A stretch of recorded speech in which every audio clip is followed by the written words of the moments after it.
pantau tempat pemenangan di titik-titik lain, ada di pasangan calon gubernur nomor urut 1 dan juga pasangan nomor urut 2. Tapi kita ke Mutiara Ramadini dulu di tempat pemenangan AHY dan juga Silvi. Mutiara, ada tanggapan dari Agus Silvi soal hasil hitung cepat Kompas terutama?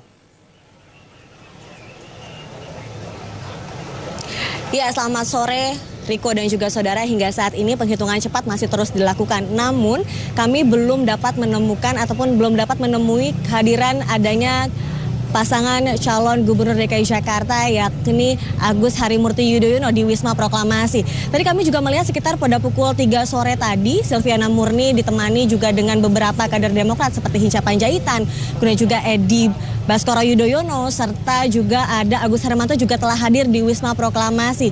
Tadi juga kami sempat menanyakan terkait dengan bagaimana reaksi atau tanggapan dari Silviana Murni yang merupakan calon wakil gubernur DKI Jakarta yang mendampingi Agus Harimurti Yudhoyono dalam kontestasi Pilkada DKI Jakarta.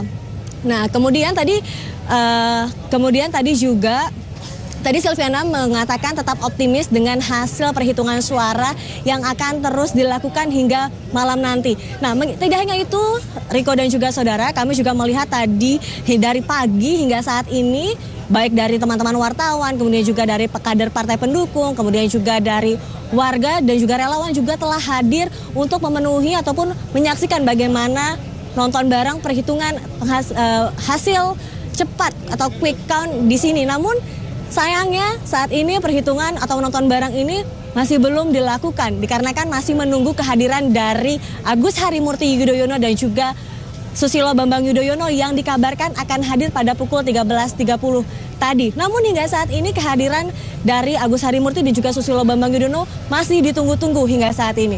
Berikut yang bisa kami sampaikan dari Wisma Proklamasi. Mutiara Ramadini dari tempat pemenangan AHY dan Silvi. Berikutnya Yasir Neneama ada di Rumah Lembang. Kita tanya apa yang disampaikan di sana. Tampaknya sudah mulai konferensi pers atau seperti apa, Yasir? Ya, Riko dan juga saudara, betul sekali bahwa yang Anda saksikan ataupun yang terjadi saat ini di Rumah Lembang ataupun di posko pemenangan dari Basuki Cahayapurnama dan juga Jarod Saiful ini adalah tengah disampaikan pernyataan ataupun apa yang disampaikan oleh Prasetyo Edy, di mana Prasetyo Edy ini merupakan ketua tim pemenangan dari Basuki Cahayapurnama dan juga Jarod. Saya akan ajak saudara Anda untuk bagaimana kita sama-sama menyaksikan ataupun mendengarkan apa yang disampaikan oleh Prasetyo Edy. Pemenangan Basuki Jarod menegaskan satu, hasil hitungan cepat yang dilakukan oleh beberapa lembaga survei yang ditayangkan oleh berbagai media layar kaca ini bukan merupakan hasil resmi dari KPUD DKI Jakarta. Kedua, dalam pelaksanaan Pilkada DKI Jakarta 2017, sementara ini kami masih menemukan adanya penyelenggaraan Pilkada yang belum profesional dilakukan oleh KPUD dan Badan Pengawas Pemilu Bawaslu DKI Jakarta. Di berbagai tempat pemungutan suara antara lain sebagai berikut. Banyak nama pemilih yang tercantum dalam daftar pemilih tetap DPT tetapi tidak mendapatkan surat C6. Banyak pemilih yang tidak mendapatkan hak pilihnya berupa surat suara di berbagai TPS di Jakarta. Ketiga, kami masih mengumpulkan laporan pelanggaran-pelanggaran yang lain serta menelusurinya.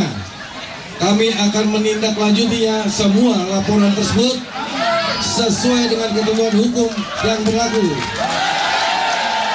Terima kasih. Wassalamualaikum warahmatullahi wabarakatuh. Terima kasih Pak Pras, Pak Ketua. Jadi itulah Bapak Ibu sekalian, sikap resmi dari tim pemenangan atas perkembangan terakhir dari Pilkada DKI Jakarta. Jadi saya tegaskan, kami tegaskan bahwa hasil perhitungan. Tadi saudara kita sama-sama mendengarkan bagaimana pernyataan dari ketua tim pemenangan dari Basuki Cahayapurnama dan juga Jarot, yaitu Prasetyo Edy. Ada 2 poin saudara yang disampaikan oleh tim pemenangan dari Basuki Cahayapurnama, yaitu Prasetyo Edy. Yang pertama adalah meskipun banyak dari hitung cepat dari berbagai lembaga survei menyatakan bahwa Basuki Cahayapurnama dan juga Jarot ini unggul, namun mereka tetap masih menunggu hasil perhitungan resmi yang nantinya akan dilakukan oleh Basuki ataupun nantinya akan dilakukan oleh KPU. Sementara itu poin yang kedua adalah hasil investigasi penelusuran yang dilakukan oleh tim pemenangan Ahok Jarot ternyata masih banyak ditemukan kecurangan-kecurangan yang terjadi pada saat proses pemungutan suara. Di antaranya adalah masih banyak ditemukan pemilih yang tidak terdaftar. Dan hal inilah yang nantinya akan terus diproses lebih lanjut. Seperti yang disampaikan oleh Prasetyo Edy, ada tim yang dibentuk oleh tim pemenang Ahok Jarot ini yang masih akan terus bekerja. Mereka akan mengumpulkan data-data terkait dengan kecurangan-kecurangan yang terjadi di lapangan, seperti yaitu pemilih yang tidak terdaftar ataupun pemilih yang seharusnya memiliki hak pilih namun mereka tidak terdaftar. Inilah yang masih terus didalami dan ini yang akan menjadi salah satu fokus utama dari tim pemenang dari Ahok Jarot ini. Saudara, kita ketahui bersama bahwa di saat ini pasangan nomor urut 2 Jarot, Basuki Cahayapurnama dan juga Jarot memang telah tiba dan telah berada di rumah Lembang, namun mereka berdua ini belum tampak hadir di tengah-tengah pendukung mereka, dan informasi yang kami dapatkan mereka masih berada di ruang transit untuk selanjutnya bersiap-siap untuk memberikan keterangan persnya kepada para pendukung nomor urut 2 yang memang sejak pukul 2 siang tadi memang telah memadati area rumah Lembang ini saudara. Rumah Lembang ini merupakan posko pemenangan dari Basuki Cahayapurnama dan juga Jarot. Sedari pagi hingga saat ini memang suasananya sangat ramai sekali. Mereka terus memberikan dukungan kepada nomor urut 2 sambil memantau bagaimana hitung cepat yang dilakukan oleh salah satu lembaga survei yang disiarkan di rumah Lembang ini. Dan saudara, saat ini kami masih menunggu karena informasinya Ahok dan juga Jarot ini telah tiba di rumah Lembang dan sesaat lagi mereka akan memberikan konferensi pers terkait dengan apa tanggapan mereka dengan hasil hitung cepat yang dilakukan oleh berbagai lembaga survei ini. Sebelumnya tadi sama-sama telah kita dengarkan bagaimana apa yang disampaikan oleh ketua tim pemenangan dari Ahok Jarot, yaitu Prasetyo Edy. Ada 2 poin yang ia sampaikan. Yang pertama adalah ia mengapresiasi bagaimana hasil dari hitung cepat dari berbagai lembaga survei, termasuk lembaga survei yang dilakukan oleh Litbang Kompas yang menempatkan Ahok dan Jarot sebagai pasangan yang sementara mengungguli dari 2 pasangan calon lainnya. Namun yang digarisbawahi oleh Prasetyo Edy bahwa hasil hitung cepat tersebut masih merupakan hasil sementara dan hasil resminya akan mereka terima berdasarkan dari hasil yang nantinya akan disampaikan ataupun nantinya akan dilakukan oleh KPU Provinsi DKI Jakarta.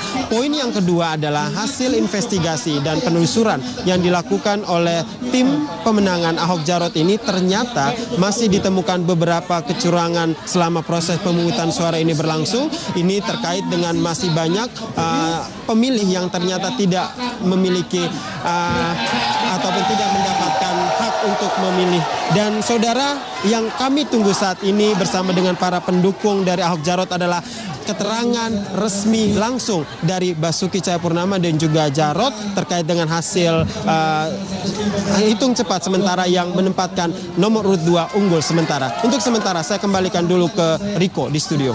Ya, hasil Nenek Ama dari rumah Lembang yang merupakan tempat pemenangan dari Basuki Cahayapurnama dan juga Jarot Saiful Hidayat. Sebelumnya ada Mutiara Ramadini dari tempat pemenangan pasangan calon gubernur dan calon wakil gubernur nomor urut 1 AHY dan juga Silvi. Di atas itu angka yang masuk sekarang suara masuknya 46,25%. Basuki Jarot unggul 42,81%, disusul Anies Sandi 39,59% dan Agus Silvi 17,60%. Kita pantau apa yang terjadi di masing-masing tempat pemenangan dari pasangan calon gubernur dan wakil gubernur DKI Jakarta. ada Vidi Batlolone, jurnalis Kompas TV di rumah pemenangan Anies Sandi. Vidi, tadi sudah ada klaim dari Ketua Tim Pemenangan Mardhani Alisera, katanya paling dipercaya sejauh ini. Apalagi yang disampaikan secara detail? Sudah seoptimistiskah itu? Ya, Riko dan saudara, baru saja di DPP Gerindra, di kantor DPP Gerindra diadakan konferensi pers yang dilakukan oleh tim pemenangan dan juga ketua-ketua partai dari pendukung pasangan nomor urut 3 Anies Baswedan dan juga Sandiaga Uno. Tadi disampaikan bahwa sampai sejauh ini menurut exit poll yang dikeluarkan oleh relawan dan dipantau juga di televisi oleh tim pemenangan dan juga partai politik, untuk sementara pasangan Anies Baswedan dan Sandiaga Uno ini unggul. Dan bagaimana tanggapan selanjutnya, nanti kita akan berwawancara dengan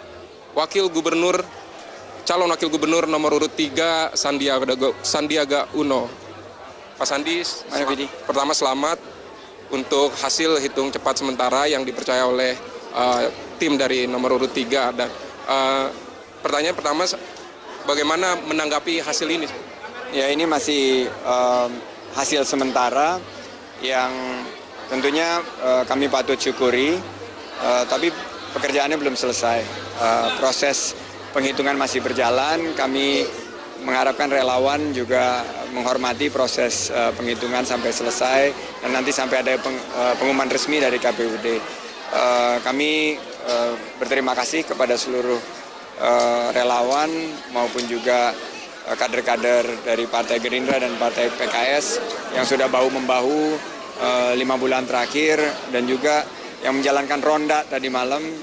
Luar biasa, mereka bekerja penuh dengan keyakinan bahwa kita bisa menghadirkan sebuah solusi bagi warga Jakarta yang insya Allah yang kita tawarkan adalah lapangan pekerjaan yang lebih baik melalui program OKOC dan juga pendidikan yang tuntas, berkualitas, dan terjangkau bagi seluruh lapisan masyarakat. Dari hasil sementara hitung cepat yang dilakukan oleh Litbang Kompas, Pak Anies dan Sandiaga ada di urutan kedua. Dan bagaimana menanggapi ini? Apakah nanti di putaran berikutnya, bagaimana strateginya? Ya, tentunya kita tunggu pengumuman resmi dari KPUD. Kami patut syukuri bahwa per hari ini melalui data internal exit poll dan internal quick count yang kami miliki, kami merupakan pasangan yang paling dipercaya, dan mudah-mudahan amanah ini bisa kami tunaikan, dan insya Allah juga Jakarta akan mendapatkan pemimpin yang amanah. Pak Anies di putaran pertama kemarin cukup ketat, maksud saya cukup panas begitu situasi politik. Nah, nanti berdasarkan hasil hitung cepat, kemungkinan ada di putaran kedua nanti Pak Anies dan Pak Sandiaga. Bagaimana untuk lebih masyarakat Jakarta bisa tidak terpecah atau seperti itu, Pak? Mari kita fokus pada rencana program, dan kita akan terus fokus di sana. Fokusnya adalah bagaimana kebutuhan warga, keluarga, lingkungan masyarakat Jakarta itu kita tawarkan. Nah, kebutuhan-kebutuhan itu sudah dari awal kita tegaskan. Lapangan pekerjaan, kita ingin pastikan program pemerintah berjalan baik, serapan tenaga kerja baik. Kemudian penumbuhan entrepreneurship lewat program OKOC, andalan program kita akan dorong itu. Lalu pendidikan berkualitas hingga tuntas. Jadi kalau kita fokus di sana, insya Allah diskusinya menjadi dingin dan sejuk. Karena memang diskusi program seperti kita menawarkan program rumah tanpa DP atau DP 0 rupiah. Ini kan sesuatu yang kita bisa diskusikan dengan dingin, nggak ada emosi di situ. Karena memang terkait dengan kebutuhan warga Jakarta. Nah, insya Allah kami akan terus di sana, dan kita berharap semua yang mendiskusikan pilkada juga membicarakan program. Karena kalau semuanya ikut membicarakan program, maka itu akan memperkaya. Rencana itu selalu ada komentar, ada kritik, dan bisa diperbaiki, bisa ditambahi. Tapi kalau tidak berkonsentrasi pada program, maka potensi suasana menghangat itu selalu tinggi.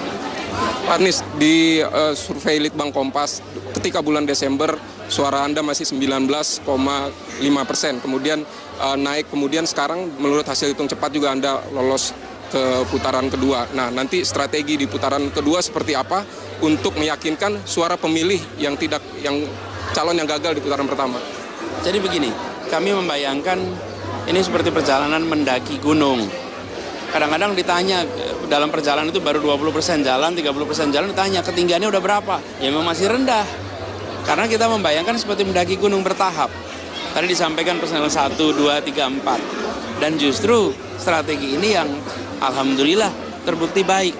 Karena kampanye lama ya, 5 bulan lebih. Bayangkan 5 bulan dengan kecepatan yang full akan berat sekali. Dengan strategi yang kita lakukan kemarin, justru di saat menjelang pencoblosan, di saat itulah seluruh relawan aktif, sehingga yang berkampanye bukan kami berdua, tapi ada ribuan orang yang berkampanye. Nah, pada saat itulah kemudian angka kita menjadi tinggi. Jadi angka tinggi itu karena kita bangun organisasi di bawah, dan pesan-pesannya di bulan keempat itu mulai dipahami jauh lebih baik oleh semua. Dan karena pesan-pesan itu substansinya jelas, tidak mental, malah dipahami. Yang perlu kita lakukan adalah memastikan semua orang mengerti. Karena studi kita menunjukkan begitu orang mengerti program kita, maka cenderung memilih. Tapi kalau tidak pernah dengar, nggak memilih. Jadi yang kita lakukan adalah memastikan kita menjangkau semua. Alhamdulillah itu berjalan. Terima kasih Pak Anies dan Pak Sandiaga untuk wawancara dengan Kompas. Ya saudara, tadi baru saja kita berwawancara dengan calon gubernur nomor urut 3 Anies Baswedan dan juga calon wakil gubernur Sandiaga Uno. Dan Anies Baswedan tadi menjelaskan bahwa untuk sementara dengan hasil hitung cepat ini mereka mengapresiasi, dan menurut hasil hitung cepat ini mereka yakin bahwa keunggulan sementara yang mereka dapatkan ialah karena visi misi yang dapat disampaikan dengan baik kepada masyarakat Jakarta. Riko.